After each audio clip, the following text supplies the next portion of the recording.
हर हर महादेव। जय श्री शंकर भगवान भोलेनाथ आप सभी की मनोकामना पूर्ण करें। भक्तों, आज है सोमवार। आइए सुनते हैं सोमवार व्रत कथा। एक समय की बात है, किसी नगर में एक साहूकार रहता था। उसके घर में धन की कोई कमी नहीं थी, लेकिन उसकी कोई भी संतान नहीं थी। इस कारण वह साहूकार अत्यंत दुखी रहा करता था। पुत्र प्राप्ति के लिए वह प्रत्येक सोमवार व्रत रखता था और पूरी श्रद्धा के साथ शिव मंदिर जाकर भगवान भोलेनाथ और माता पार्वती की पूजा करता था। उसकी भक्ति देखकर एक दिन माँ पार्वती प्रसन्न हो गईं और भगवान भोलेनाथ से उस साहूकार की मनोकामना पूर्ण करने का विनम्रपूर्ण आग्रह किया। पार्वती जी की इच्छा सुनकर भगवान भोलेनाथ ने कहा कि हे पार्वती, इस संसार में हर प्राणी को उसके कर्मों का फल मिलता है और उसके भाग्य में जो हो उसे भोगना ही पड़ता है। लेकिन पार्वती जी ने साहूकार की भक्ति का मान रखने के लिए उसकी मनोकामना पूर्ण करने की इच्छा जताई। माता पार्वती के विनम्र आग्रह पर शिव जी ने साहूकार को पुत्र प्राप्ति का वरदान तो दिया, लेकिन साथ ही यह भी कहा कि उसके बालक की आयु केवल 12 वर्ष की होगी। माता पार्वती और भगवान शिव की बातचीत को साहूकार सुन रहा था। उसे ना तो इस बात की खुशी थी और ना ही इस बात का दुख हुआ। वह पहले की भांति भगवान भोलेनाथ की पूजा करता रहा। कुछ समय पश्चात साहूकार के घर एक पुत्र का जन्म हुआ। जब वह बालक 11 वर्ष का हुआ तो उसे पढ़ने के लिए उस साहूकार ने काशी भेज दिया।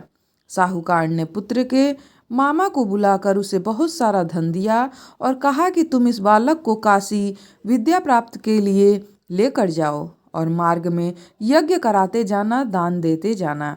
जहाँ भी यज्ञ कराओ वहाँ ब्राह्मणों को भोजन कराते और उनको दक्षिणा जरूर देना। दोनों मामा भांजे इसी तरह यज्ञ कराते और ब्राह्मणों को दान दक्षिणा देते काशी की ओर चल पड़े। रात में एक नगर पड़ा, जहाँ नगर के राजा की कन्या का उसी दिन विवाह था। लेकिन जिस राजकुमार से उसका विवाह होने वाला था वह एक आंख से काना था। राजकुमार के पिता ने अपने पुत्र के काना होने की बात को छुपाने के लिए एक चाल सोची। उसने उस साहूकार के पुत्र को देखकर उसके मन में एक विचार आ गया। उसने सोचा, क्यों न इस लड़के को दूल्हा बनाकर राजकुमारी से विवाह करा दूं। विवाह के बाद इसको धन देकर विदा कर दूंगा और राजकुमारी को अपने नगर लेकर जाऊंगा।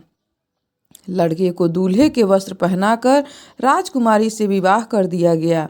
लेकिन साहूकार का पुत्र ईमानदार था।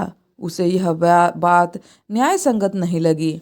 उसने अवसर पाकर राजकुमारी की चुन्नी के पल्ले पर लिख दिया कि तुम्हारा विवाह तो मेरे साथ हुआ है, लेकिन जिस राजकुमार के संग तुम्हें भेजा जाएगा गौना होगा, यानी वह एक आंख से काना है। मैं तो काशी पढ़ने जा रहा हूँ। जब राजकुमारी ने चुन्नी पर लिखी बातें पढ़ी तो उसने अपने माता पिता को यह बात जाकर बताई। राजा ने अपनी पुत्री को विदा नहीं किया, जिससे बारात वापस चली गई। दूसरी ओर साहूकार का लड़का और उसका मामा काशी पहुँचे और वहाँ जाकर उन्होंने यज्ञ किया। जिस दिन लड़के की आयु 12 साल की हुई उसी दिन यज्ञ रखा गया था। लड़के ने अपने मामा से कहा कि मामा जी, मेरी तबीयत कुछ ठीक नहीं है। मामा ने कहा कि तुम अंदर जाकर सो जाओ और थोड़ा आराम कर लो। शिव जी के वरदान अनुसार कुछ ही देर में उस बालक के प्राण निकल गए। मृत भांजे को देख उसके मामा ने रोना धोना शुरू कर दिया। संयोगवश उसी समय शिव जी और माता पार्वती उधर से जा रहे थे। पार्वती ने भगवान से कहा, स्वामी, मुझे इसके रोने के स्वर सहन नहीं हो रहा है। आप इस व्यक्ति के कष्ट को अवश्य दूर करें। जब शिव जी मृत बालक के समीप गए तो वह बोले, यह तो उसी साहूकार का पुत्र है जिसे मैंने 12 वर्ष की आयु का वरदान दिया था। अब इसकी आयु पूरी हो चुकी है।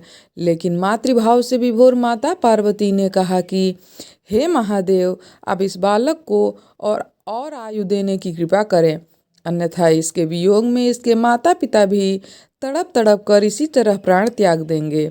माता पार्वती के आग्रह पर भगवान भोलेनाथ ने उस लड़के को पुनः जीवित होने का वरदान दे दिया। शिव जी की कृपा से वह लड़का जीवित हो गया। शिक्षा समाप्त करके लड़का मामा के साथ अपने नगर की ओर चल दिया। दोनों चलते हुए उसी नगर में पहुँचे जहाँ उसका विवाह हुआ था। उस नगर में उन्होंने यज्ञ का आयोजन किया था। उस लड़के के ससुर ने उस लड़के को पहचान लिया और महल में ले जाकर उसकी बहुत ही खातिरदारी की और अपनी पुत्री को उसके साथ विदा कर दिया। इधर साहूकार और उसकी पत्नी भूखे प्यासे रहकर अपने बेटे की प्रतीक्षा कर रहे थे। उन्होंने प्रण रख रखा था कि यदि उन्हें अपने बेटे के मृत्यु का समाचार मिला तो वह भी अपना प्राण त्याग देंगे। परंतु अपने बेटे के जीवित होने का समाचार पाकर वह बेहद प्रसन्न हो गए। उसी रात भगवान शिव ने व्यापारी के स्वप्न में आकर कहा कि हे श्रेष्ठी, मैंने तेरे सोमवार के व्रत करने और व्रत कथा सुनने से प्रसन्न होकर तेरे पुत्र को लंबी आयु प्रदान किया है।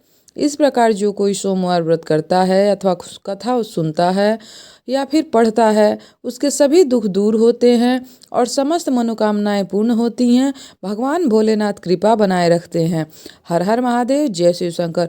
भगवान भोलेनाथ आप सभी पे कृपा बनाए रखें, आप सभी की मनोकामना पूर्ण हो। हर हर महादेव, जय शिव शंकर। वीडियो पसंद आए तो लाइक और शेयर करिएगा। कमेंट में ओम नमः शिवाय लिखना ना भूलिएगा। Channel subscribe